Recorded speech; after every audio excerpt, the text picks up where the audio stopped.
श्री आदिवाराही सहस्रनाम स्तोत्रम्। नमोऽस्तु देवि वाराही जयैङ्कारस्वरूपिणी, जय वाराहि विश्वेशी मुख्यवाराहि ते नमः। वाराहमुखि वन्दे त्वाम् अन्धे अन्धिनि ते नमः। सर्वदुष्टप्रदुष्टानां वाक्स्तम्भनकरे नमः। नमस्तम्भिनि स्तम्भे त्वां जृम्भे जृम्भिनि ते नमः। रुन्धे रुन्धिनि वन्दे त्वां नमो देवेशि मोहिनी। स्वभक्तानां हि सर्वेषां सर्वकामप्रदे नमः। बाह्वोस्तम्भकरीं वन्दे जिह्वास्तम्भनकारिणीम्। स्तम्भनं कुरु शत्रूणां कुरु मे शत्रुनाशनम्। शीघ्रं वश्यं च कुरु मे याग्नौ वागात्मिका स्थिता। चतुष्टयरूपे त्वां शरणं सर्वदा भजे। हुमात्मिके फड्रूपेण जय आद्यानने शिवे। देहि मे सकलान् कामान् वाराहि जगदीश्वरी। नमस्तुभ्यं नमस्तुभ्यं नमस्तुभ्यं नमो नमः। वाराहमुख्यै विद्महे दण्डनाथायै धीमहि तन्नो अर्घ्यः प्रचोदयात्। देव्युवाच श्रीकण्ठकरुणासिन्धो दीनबन्धो जगत्पते। भूतिभूषित सर्वाङ्ग परात्परतर प्रभो। कृताञ्जलिपुटा भूत्वा पृच्छाम्येकं दयानिधे। आद्यायाचित् स्वरूपाय निर्विकारा निरञ्जना। बोधातीता ज्ञानगम्या कूटस्थानन्दविग्रहा। अग्राह्यातीन्द्रिया शुद्धा निरीहा स्वावभासिका। गुणातीता निष्प्रपञ्चा ह्यवाङ्मनसगोचरा। प्रकृतिर्जगदुत्पत्तिस्थितिसंहारकारिणी। रक्षार्थे जगतां देवकार्यार्थं वा सुरद्विषाम्। नाशाय धत्ते सा देहं तत्तत्कार्यैकसाधनम्। तत्र भूधरणार्थाय यज्ञविस्तारहेतवे। विद्युत्केश हिरण्याक्ष बलाकादिवधाय च। आविर्बभूव या शक्तिर्घोरा भूदाररूपिणी। वाराही विकटाकारा दानवासुरनाशिनी। सद्यः सिद्धिकरी देवी घोरा घोरतरा शिवा। तस्या सहस्रनामाख्यं स्तोत्रं मे समुदीरय। कृपालेशोऽस्ति मयि चेत् भाग्यं मे यदि वा भवेत्। अनुग्राह्या यद्यहं स्यां तदा वद दयानिधे। ईश्वर उवाच साधु साधु वरारोहे धन्या बहुमतासि मे। शुश्रूषादिसमुत्पन्ना भक्तिश्रद्धा समन्विता। सहस्रनाम वाराह्या सर्वसिद्धिविधायि च। तव चेन्न प्रवक्ष्यामि प्रिये कस्य वदाम्यहम्। किन्तु गोप्यं प्रयत्नेन संरक्ष्यं प्राणतोऽपि च। विशेषतः कलियुगे न देयं यस्य कस्यचित्। सर्वेऽन्यथा सिद्धिभाजो भविष्यन्ति वरानने। ॐ अस्य श्रीवाराही सहस्रनाम स्तोत्रस्य महादेव ऋषिः वाराही देवता। ऐं बीजं क्रों शक्तिः हुं कीलकम्। मम सर्वार्थसिद्ध्यर्थे जपे विनियोगः। ध्यानम् वन्दे वाराहवक्त्रां वरमणिमकुटां विद्रुमश्रोत्रभूषाम्। हाराग्रैवेयतुङ्गस्तनभरनमितां पीतकौशेयवस्त्राम्। देवीं दक्षोर्ध्वहस्ते मुसलमथ परं लाङ्गलं वा कपालम्। वामाभ्यां धारयन्तीं कुवलयकलिकां श्यामलां सुप्रसन्नाम्। ॐ वाराही वामनी वामा बगला वासवी वसुः। वैदेही वीरसूर्बाला वरदा विष्णुवल्लभा। वन्दिता वसुधा वश्या व्यात्ता स्यावञ्चिनी बला। वसुन्धरा वीतिहोत्रा वेतरागा विहायसी। सर्वाखनिप्रिया काम्या कमला काञ्चनी रमा।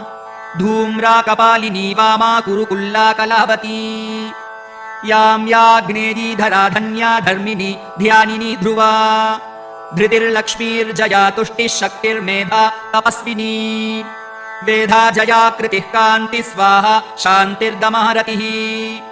लज्जामतिस्मृतिर्निद्रा तन्द्रा गौरी शिवा स्वधा चण्डी दुर्गा भया भीमा भाषा भामा भयानका भूधरा भयापहा भीरुर्भैरवी भङ्गरा भटी घुर्घुरा घोषणा घोरा घोषिणी घोन संयुता घना घना घर्घरा च घोनयुक्ता घनाशिनी पूर्वाग्नेयी पातु यां या वायव्युत्तरवारुणी ऐशान्योर्ध्वाधस्थिता च पृष्ठा दक्षाग्रवामगा कृण्णाभिब्रह्मरन्ध्रार्घ स्वर्गपातालभूमिगा ऐं श्री ह्रीः क्लीं तीर्थगतिः प्रीतिर्दीर्घीः कलाव्यया ऋग्यजुस्सामरूपा च पराया त्रिण्युदुम्बरा गदासि शक्तिचापेषु शूलचक्रक्रष्टिधारिणी जलती युवती बाला चतुरङ्गबलोत्कटा सत्याक्षरा चाधिधेत्री धात्री पात्री परापटुः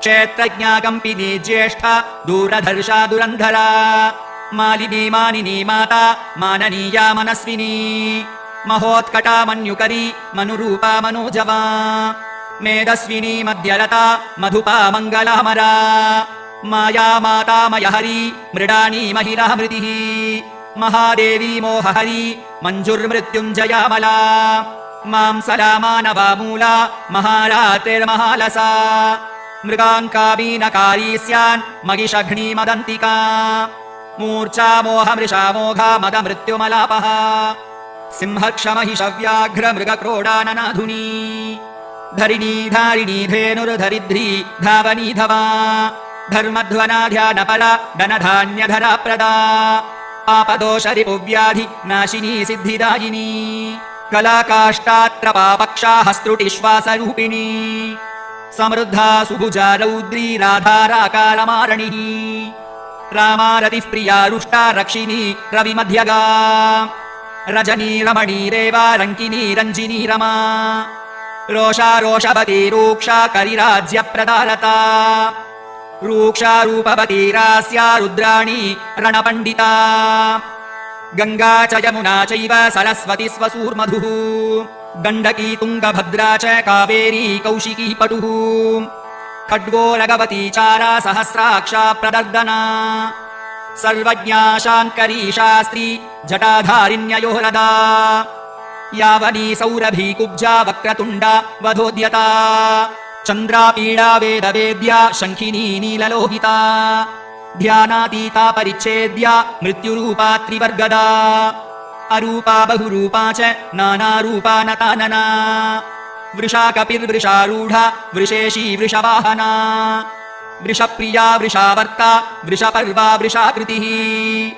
कोदण्डिनी नागचूडा चक्षुष्या परमार्थिका दुर्वासा दुर्ग्रहा देवी सुरावासा दुरारिहा दुर्गा राधा दुर्गहन्त्री दुराराध्या दवीयसी दुरावासा दुःप्रहस्ता दुःप्रकम्पा दुरूहिणी सुवेणी श्रमणी श्यामा मृगव्याधार्कतापिनी दुर्गा तार्क्षी पाशुपती कौनपी गुणपाशना कपर्दिनी कामकामा कमनीया कलोज्ज्वला कासावहृत्कारकाणी कम्बुकण्ठीकृतागमा कर्कशाकारणाकान्ता कल्पा कल्पा कटङ्कटा श्मशाननिलया भिन्नी गजारूढा गजापहा तत्प्रिया तत्पराराया स्वर्भानुः कालवञ्चिनी शाखा विशाखा गोशाखा सुशाखा शेषशाखिनी व्यङ्गा शुभाङ्गा वामाङ्गा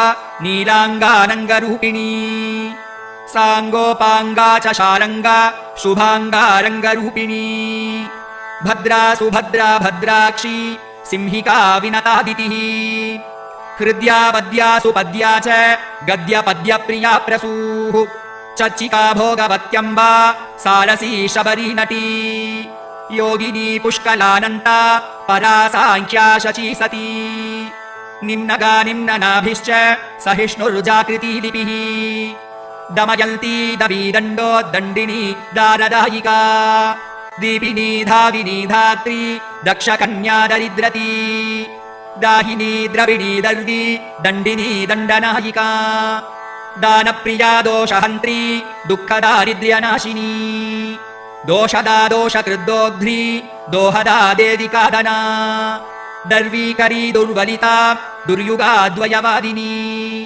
चराचरानन्तवृष्टिरुन्मत्ता कमलालसा तारिणी तारकान्तारा परमात्मा कुब्जलोचना इन्दुर्हिरण्यकवचा व्यवस्था व्यवसायिका ईशनन्दा नदीनागी यक्षिणी सर्पिणी वरी सुधासुरा विश्वसः सुवर्णाङ्गदधारिणी जननी प्रीतिपाकेरुः साम्राज्ञी संविदुत्तमा अमेयारिष्टदमनी पिङ्गलालिङ्गधारिणी चामुण्डा प्लाविनी हाला मृगज्योतिरुरुक्रमा सुप्रीतिका च सुग्रीवा हव्यवाहा प्रलापिनी नभस्या माधवी ज्येष्ठा शिशिराज्वालिनी रुचिः शुक्ला शुक्रा शुचा शोका शुकी भेकी पिकी भगी पृषदश्वा नभो योनी सुप्रतीका विभावरी गर्विता दुर्विनी गण्या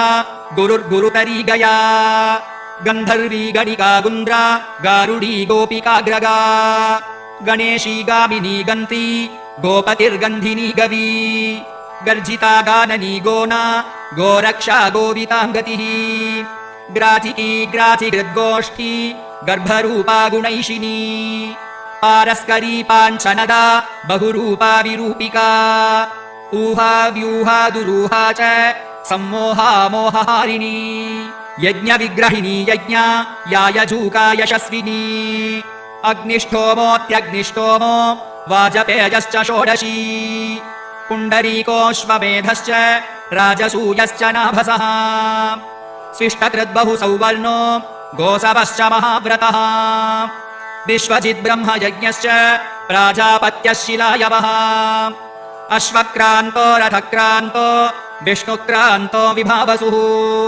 सूर्यक्रान्तो गजक्रान्तो बलिभिन्नागयज्ञकः सावित्री चार्धसावित्री सर्वतो भद्रवारुणः आदित्यामय गोदोः गवामय मृगामयाः सर्पमयः कालपिञ्चः कौण्डिन्योपनकाहलः अग्निविद्वादशागः सोपांशुः सोमदोहनः अश्वप्रतिग्रहो बर्हिरथोऽभ्युदयर्धिराट् सर्वस्वदक्षिणो दीक्षा सोमाख्या समिदाह्वयः कठाजनश्च गोदोगः स्वाकाकारस्तनूनपात् दण्डापुरुषमेधश्च श्येनो वज्र इषुर्यमः अङ्गिरा कङ्गभेरुण्डा चान्द्रायणपरायणा ज्योतिष्टोमः कुतो दर्शो नन्दाख्यः पौर्णमासिकः गजप्रतिग्रहो रात्रिः सौरभः शाङ्कलायनः सौभाग्यकृच्छकारीशो वैतलायन रामटी ज्योतिष्कारी नाचिकेतः शान्तिकृत्पुष्टिकृत्तथा वैनतेयोच्चाटनौ च वशीकरणमालने त्रैलोक्यमोहनो वीरः कन्दर्पबलशातनः शङ्खचूडो गजच्छायो रौद्राख्यो विष्णुविक्रमः भैरवः कवहाख्यश्चावभृतोष्ट कपालकः श्रौषट्वौषट्वषट्कारः पाकसंस्था परिश्रुती चयनो नरमेधश्च कारीरी रत्नदानिका सौत्रामणी च भारुन्दा बार्हस्पत्यो बलङ्गमः प्रचेता सर्वसत्रश्च गजमेधः करम्भकः हविः संस्था सोमसंस्था पाकसंस्था गरुद्मती सत्यसूर्यश्चमसः सृक्सृवोरुखलमेक्षणी चपदो मन्थिनी मेढी यूपः प्राग्वंशकुञ्जिका रश्मिरशुश्च दोभ्यश्च वारुणोदः पविः पुथा आप्तोर्यामोद्रो नकलशो मैत्रा वरुण आश्विनः पात्नीवतश्च मान्थी च हार्यो जनयेव च प्रतिप्रस्थानशुक्रौ च सामिधेनी समित्समा होताध्वर्युस्तथोद्गाता नेता त्वष्टा च योत्रिका आघ्नीद्रोच्छवगाष्टावग्रावस्तुत्प्रतद्दकः सुब्रह्मण्यो ब्राह्मणश्च मैत्रा वरुणवारुणौ प्रस्तोता प्रतिप्रस्थाता यजमाना ध्रुवन्त्रिका आमीक्षामीशराज्यं च हव्यं कव्यं च रुह्पयः जुहूद्धृणो भृद्ब्रह्मा त्रयीत्रेता तरश्विनी पुरोडाशः पशुकर्षः प्रेक्षणी ब्रह्मयज्ञिनी अग्निजिह्वादध्वरोमा ब्रह्मशीर्षा महोदरी अमृतप्राशिका नारायणी नघ्नादिगम्बरा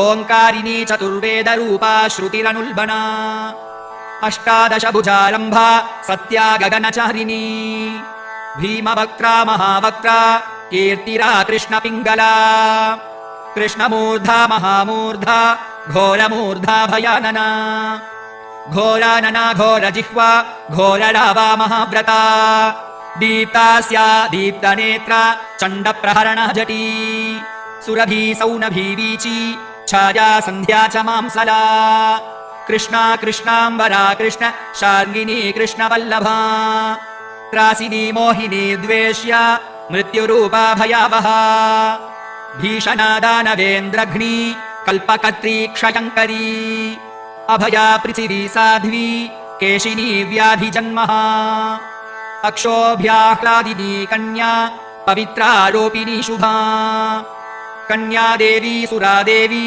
भीमादेवी मदन्तिका शाकम्भरी महाश्वेता धूम्रा धूम्रेश्वरीश्वरी वीरभद्रा महाभद्रा महादेवी महासुरी श्मशानवासिनी दीप्ता चितिसंस्था चितिप्रिया कपालहस्ता खड्वाङ्गी खड्गिनी शूलिनी हली कान्तारिणी महायोगी योगमार्गायुगग्रहा धूम्रकेतुर्महास्यायुर्युगानां परिवर्तिनी अङ्गारिण्यङ्कुशकरा घण्टावर्णा च चक्रिणी वेताली ब्रह्मवेताली महावेतालिका तथा विद्याराज्ञी मोहराज्ञी महाराज्ञी महोदरी भूतं भव्यं भविष्यं च साङ्ख्यं योगस्ततोदमः अध्यात्मं चाधिदैवं च आदिभूतांश एव च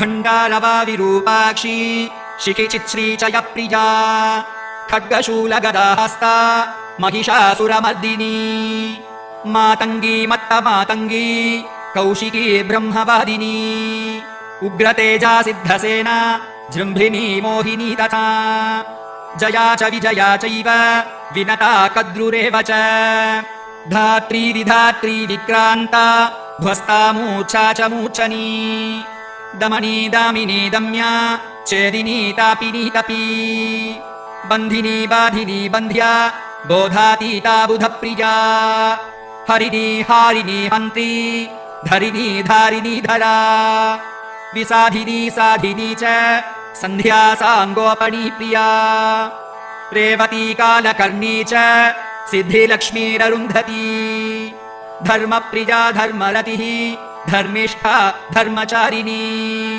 व्युष्टिख्यातिः वाली कुहूरितुमती मृतिः त्वाष्ट्री वैरोचनी मैत्री नीरजा कैटभेश्वरी भ्रमणी भ्रामणी भ्रामा भ्रमरी भ्रामरी भ्रमा निष्कला कलहा नीता कौलाकारा कलेबरा विद्युज्जिह्वा वर्षणी च हिरण्याक्ष निपातिनी जितकामाका मृगया कोलाकल्पाङ्गिनी कला प्रधाना तारका तारा हितात्मा हितभेदिनी दुरक्षरा परं ब्रह्म महाताना महाहवा वारुणी व्यरुणी वाणी वीणा वेणी विहङ्गमा मोदप्रिया मोदकिनी प्लवनी प्लाविनी प्लुतिः अजरा लोहितालाक्षा प्रतप्ता विश्वभोजिनी मनोबुद्धिरहङ्कारः क्षेत्रज्ञा क्षेत्रपालिका चतुर्वेदा चतुर्भारा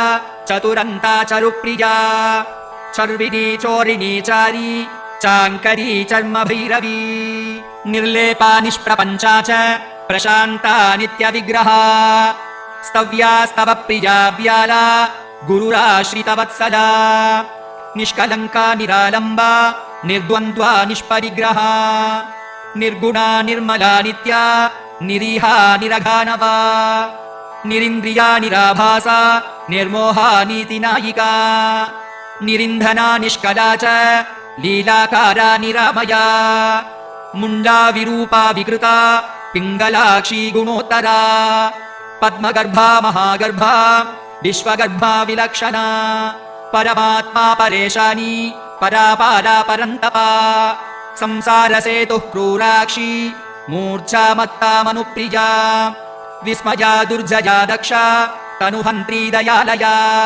परब्रह्मानन्दरूपा सर्वसिद्धिविधायिनी एवमुड्डामरतन्त्रान् मयोद्धृत्य प्रकाशितम् गोपनीयम् प्रयत्नेन नाख्येयम् यस्य कस्यचित् यदीच्छसि धृतम् सिद्धिम् ऐश्वर्यम् चिरजीविताम् आरोग्यम् नृपसम्मानम् तदा नामानि कीर्तयेत् नाम्नाम् सहस्रम् वाराह्याः मया ते समुदीरितम् यः पठेत् शृणुयाद्वापि सर्वपापैः प्रमुच्यते अश्वमेधसहस्रस्य वाजपेयशतस्य च पुण्डरीकायुतस्यापि फलम् पाठात् प्रजायते पठतः सर्वभावेन सर्वास्युसिद्धयः करे जायते महदैश्वर्यम् सर्वेषाम् दयितो भवेत् धनसारायते वह्निः अगाधोऽब्धिः कनायते सिद्धयश्च तृणायन्ते विषमप्यमृतायते हारायन्ते महासर्पाः सिंहः क्रीडामृगायते दासायन्ते महीपालाः जगन्मित्रायतेऽखिलम् तस्मान्नाम्नाम् सहस्रेण स्तुता सा जगदम्बिका प्रयच्छत्यखिलान् कामान् देहान्ते परमाम् गतिम् इति उड्डामरतन्त्रान्तर्गतम् श्रीयादिवाराही सहस्रनामस्तोत्रम् सम्पूर्णम्।